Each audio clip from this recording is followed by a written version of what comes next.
इतिहास के पन्नों से निकली ये कहानी न सिर्फ प्रेम की प्रतिमूर्ति को दर्शाती है, बल्कि प्रेम के साथ बलिदान के स्वरूप को भी देश की भावी पीढ़ी के सामने रखती है।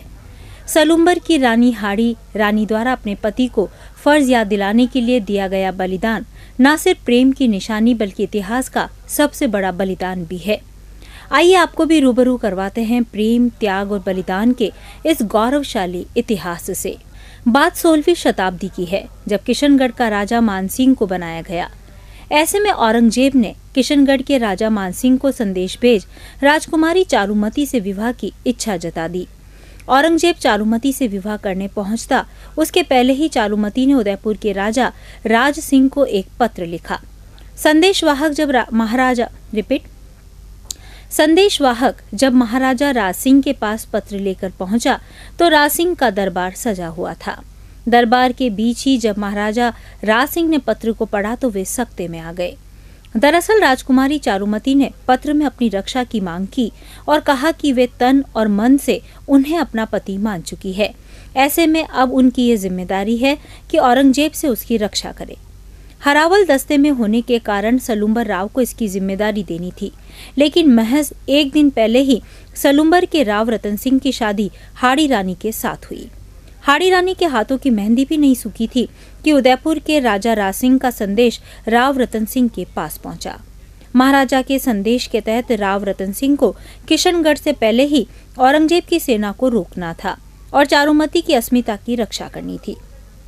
शादी हुए महज एक दिन हुआ, ऐसे में पत्नी प्रेम में राव रतन सिंह के कदम डगमगाने लगे। हालांकि हाड़ी रानी ने राव रतन सिंह में उत्साह का सृजन किया और उन्हें युद्ध में जाने के लिए तैयार किया। हालांकि दोनों में प्रेम इतना अटूट हो चुका था कि वे एक दूसरे से अलग नहीं हो पा रहे थे और शायद उन्हें ये आभास भी था कि वे एक दूसरे से कभी नहीं मिल पाएंगे। राव रतन सिंह भी सलुम्बर महल के चौक में खड़े होकर अपनी सेना को युद्ध के लिए तैयार कर रहे थे। उस दौरान हाड़ी रानी अपने पति को देखने के लिए गोखड़े में आ खड़ी हुई। सेना को संबोधित कर रहे राव रतन सिंह की नजर जब गोखड़े पर खड़ी रानी पर पड़ी तो पास खड़े एक सैनिक से रानी की निशानी लाने को कहा। जब सैनिक रानी के पास निशानी लेने पहुंचा तो रानी को लगा कि राव रतन सिंह उनके प्रेम मोह से छूट नहीं पा रहे हैं। ऐसे में हाड़ी रानी अपने हाथ से ही अपना शीश काट सैनिक से साथ भिजवा दिया और राव रतन सिंह को अपना कर्तव्य याद दिलाते हुए राजकुमारी चारुमती को बचाने का संदेश दिया। इतिहास के पन्नों के ये प्रसंग प्रेम और बलिदान की निशानी के रूप में लिखा गया। इतिहास भी मानते हैं कि प्रेम का ऐसा स्वरूप अब देखने को नहीं मिलता और प्रेम के नाम पर काम, वासना और स्वार्थ सिद्धि की और युवाओं का ध्यान बढ़ा है।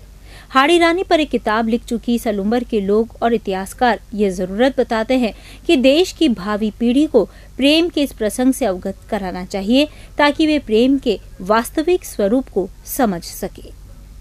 1660 ईस्वी में जब दिल्ली